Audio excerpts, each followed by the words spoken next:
작은 모임을 부탁해! 네, 안녕하세요. 저는 창원대 SFC를 담당하고 있는 허준 간사입니다. 여러분과 함께하는 벌써 두 번째 시간이고 우리가 작은 모임을 부탁해를 한 지가 벌써 5번째입니다. 오늘은 저와 함께 7계명과 8계명을 다뤄보려고 하는데요. 오늘도 제가 이 2계명을 10분 만에 잘 설명할 수 있을지 도전해보도록 하겠습니다. 도전.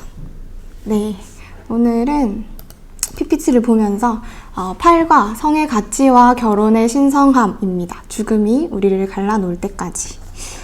여러분, 요즘 드라마 부부의 세계가 한창입니다. 그쵸? 점점 더 불륜을 다루고 있는 드라마들이 많아지는 것 같아요. 아마 이것이 현 시대의 상황을 반영하는 흐름이 아닌가 싶은데요.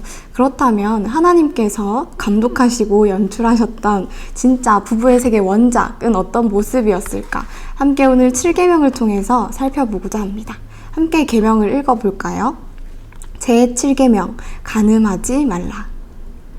네, 이 간음은 결혼한 관계 이외의 성적인 관계를 맺는 것을 이야기합니다. 그러니까 결혼의 유무와 상관없이 말이죠.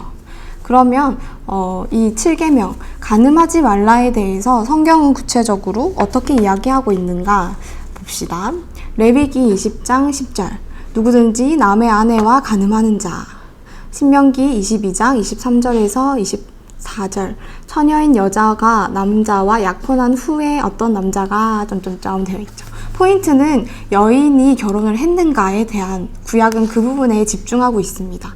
왜냐하면 당시에는 이 여성을 소유권, 재산권이라고 생각했기 때문이죠. 하지만 성경은 그 소유권, 재산권에만 머물고 있지 않고 그와 더 확대되어서 거룩한 하나님께서 제정하신 결혼의 질서를 침해했는가에 대한 부분까지 다루고 있습니다.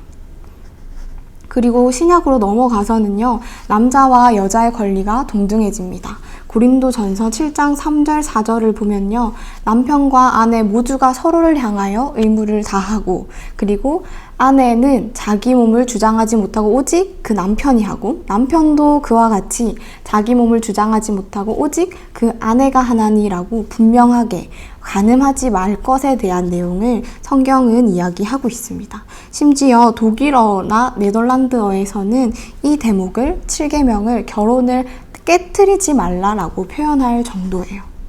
그러면 여기에서 우리가 성과 결혼이 왜 하나님의 선물이라고 믿고 고백할까요?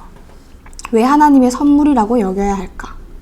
실제로 성과 결혼은 하나님께서 우리에게 선물로 주신 것이기 때문입니다. 우리에게 식욕을 주실 뿐 아니라 성욕도 주셨어요. 그래서 그 자체가 나쁜 것은 아니고 오히려 이 성은 부부 사이에서 기쁨과 즐거움을 위해 하나님께서 허락하신 선물이라는 거죠. 그렇기 때문에 원래의 목적대로 하나님께서 허락하신 그대로 부부 사이에서만 사용해야 한다라는 게 포인트입니다. 또한 그렇기 때문에 지나친 금욕주의라든가 지나친 쾌락주의에 빠지지 않도록 주의를 해야겠죠. 그리고 왜 성과 결혼이 하나님의 선물이라고 우리가 믿는지, 이 현 시대가 더욱더 점점 성개방 풍조이기 때문입니다. 하나님의 선물이라고 생각하지 않고 그냥 성은 내 거니까 자기 마음대로 할 거야, 내 마음대로 할 거야 라고 하는 풍조가 점점 더 늘어나고 있죠. 이럴 때일수록 우리는 성과 결혼이 과연 어디로부터 왔는가, 이 부분을 믿고 더 단단히 고백해야 하겠습니다. 실제로 성이 단순히 자기의 것이라고 주장하였던 그 역사의 흐름을 보면 고대 가나안 시대에도 엄청났습니다. 음행, 간음, 동성애, 심지어 짐승과 사람이 수간까지 등장하죠. 레위기 18장에서 20장까지 다 기록되어 있습니다. 그러면 이 결혼이 진짜 신성하다라는 이것은 어떻게 우리가 알 수 있을까요? 네, 결혼은 성경의 처음 시작부터 결혼 이야기로 시작되어집니다. 최초의 주례자이신 하나님께서 아담을 창조하시고 홀로 두지 않으시고 하와를 데리고 오셔서 직접 본인이 주례자가 되시고 결혼을 시키시죠. 사람을 창조하신 것으로 창조가 완성된 것이 아니라 아담과 하와가 결혼하고 그로 말미암아 창조가 완성이 됩니다. 그러니까 결혼은 창조의 최절정이고 기쁨의 순간이죠. 그러면 처음 시작만 그럴까요? 아닙니다. 성경의 마지막도 결혼 이야기로 끝납니다. 어린 양의 혼인 잔치이죠. 신랑 되신 예수님과 신부 되신 교회의 결혼. 여러분 잘 아시는 찬양 있잖아요. 어린 양의 혼인 잔치와 신부가 준비되었네. 아시죠? 바로 그 부분이 그겁니다. 결혼은 성경의 처음부터 마지막까지 아주 중요한 대목으로 거듭해서 이야기가 되고 있어요. 그러면 이 결혼의 진정한 목적이 무엇일까요? 결혼의 목적은 하나님이 주신 사명을 함께 이루어가는 것에 있습니다. 궁극적인 목적이요. 생육하고 번성하고 땅에 충만하고 하나님께서 허락하신 그것대로 다스리는 이것은 사람이 혼자 할 수 없거든요. 그래서 두 사람, 부부가 함께 자녀를 낳고 땅의 충만함으로 이 사명을 함께 감당하는 것이죠. 그리고 두 번째로는요. 결혼을 통해서 연합을 맛보는데요. 예수님과 교회의 연합을 함께 맛보고 삼위일체 하나님께서 서로 어떻게 연합하시는가를 우리는 결혼을 통해서, 부부 관계를 통해서 우리는 맛보고 체험할 수 있는 거죠.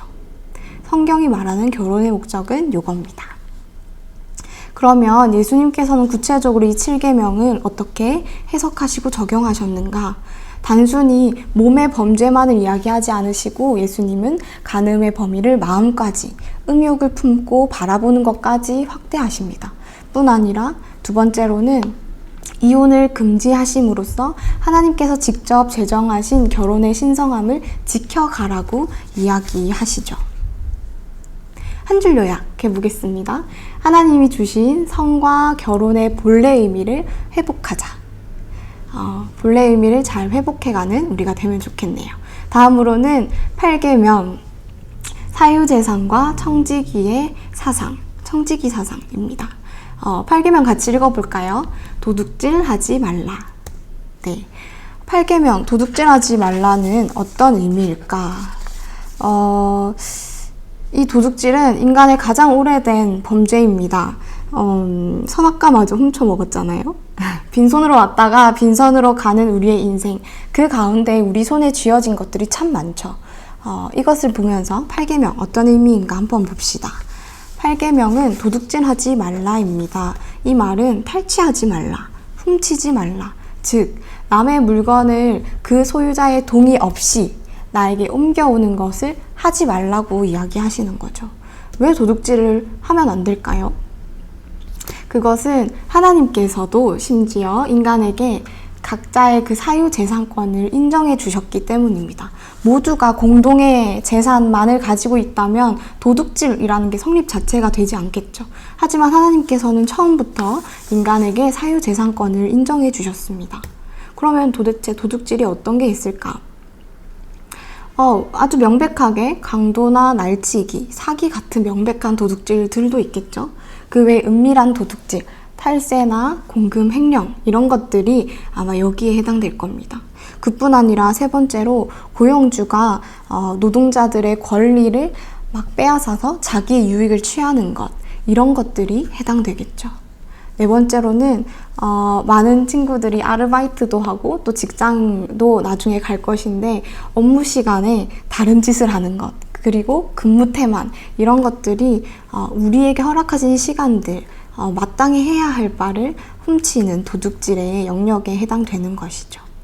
그리고 다섯 번째로는 상거래를 할 때 무리하게 터무니없이 가격을 높게 해서 받거나 그리고 어떤 함량이나 물건들 자신의 유익을 위해 속여 파는 것이 여기에 해당됩니다. 여섯 번째로는 개인적인 채무, 무리하게 돈을 낭비하거나 땡겨 쓰는 것, 이런 것들이 해당되고 불법적인 프로그램들을 사용하는 것이 여기에 해당되겠죠. 그리고 일곱 번째, 지나치게 높은 이자로 대금을 받는 것, 이런 것이 해당됩니다. 그리고 뿐만 아니라 이것은 험담이나 다른 사람들에 대한 명예나 인격을 도둑질하는 이런 것들도 이 8계명이 이야기하는 도둑질하지 말라의 영역에 해당됩니다. 뿐 아니라 사람의 마음을 도둑질하는 것도 있는데요. 예를 들어서 이미 왕인 다윗에게 마음이 가야 할 그 마음을 압살롬이 자기가 탈취해서 자기가 반역을 꿰는 데 이용하죠.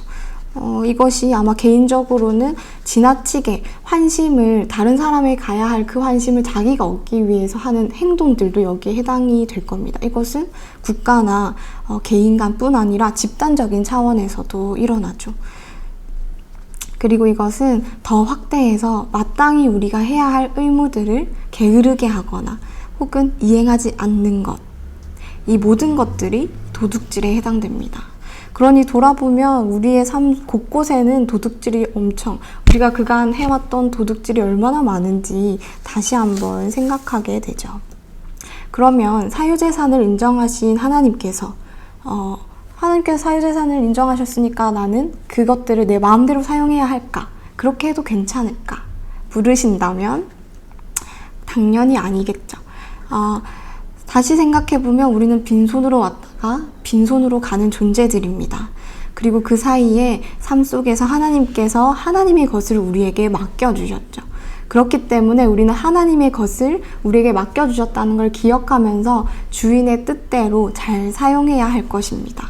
예를 들어서 은행원에게 돈을 맡겼어요. 예금을 했는데 은행원이 자기의 돈인 양 함부로 쓰는 건 당연히 안 되겠죠. 맡긴 그 고객의 뜻과 의도에 맞게 사용해야 할 것입니다. 보면 처음에 제일 첫 번째 등장했던 청지기는 아담일 것 같은데요. 하나님께서 아담에게 에덴 동산의 관리인으로 임명하시고 그것을 잘 관리하도록 허락하셨죠. 하나님의 뜻대로 동산지기 역할을 감당했어야 했습니다. 그렇다면 우리는 청지기 직분을 잘 감당하려면 어떻게 해야 할까요?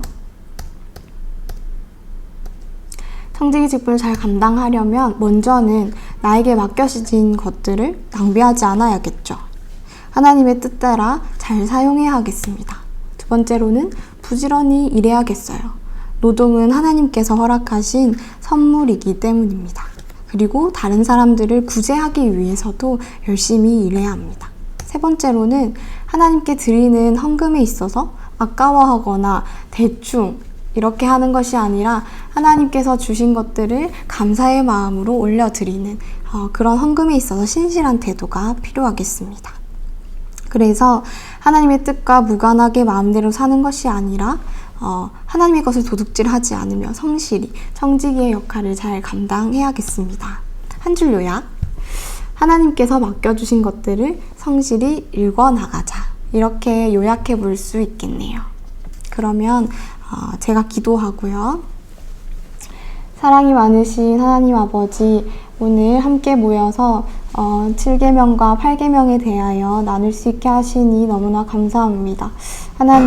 하나님께서 원래대로 허락하여 주신 성과 결혼을 하나님께서 허락하신 그 본래의 목적대로 거룩히 잘 지켜나가고 그 안에서 하나님과의 연합을 맛보아 누릴 수 있도록 은혜를 더하여 주십시오. 뿐 아니라 도둑질에 대하여 우리의 태도를 돌아보고 하나님의 것을 하나님의 뜻과 하나님의 의도에 맞게 잘 사용할 수 있는 우리가 될 수 있도록 함께하여 주십시오. 감사합니다. 예수님 이름으로 기도드렸습니다. 아멘. 네, 오늘 정말 수고 많으셨고요. 나눔 질문 한번 읽어보겠습니다. 새롭게 알게 된 내용이나 와닿는 내용이 있으면 작은 모임에서 함께 서로 나눠보세요. 그리고 성과 결혼은 하나님께서 주신 선물이지만 요즘 그 생각을 위협하는 요소들이 너무 많은 것 같아요. 어떤 것들이 있는지 한번 고민해보고 그것들로부터 우리의 마음을 어떻게 지킬지를 나눠보면 좋겠습니다. 세 번째는 코로나19가 이제 지나가는 이 기점에서 우리가 더 힘써 해야 할 청지기적 사명이 무엇이 있는지 한번 작은 모임에서 고민해보면 좋겠네요. 네. 오늘도 함께 할 수 있어서 너무 기쁘고 감사했습니다. 다음 시간에는 또 다른 간사님이 여러분들과 함께 할 텐데요. 힘내시고 같이 슬로건 외치고 마치겠습니다. 작은 모임을 부탁해.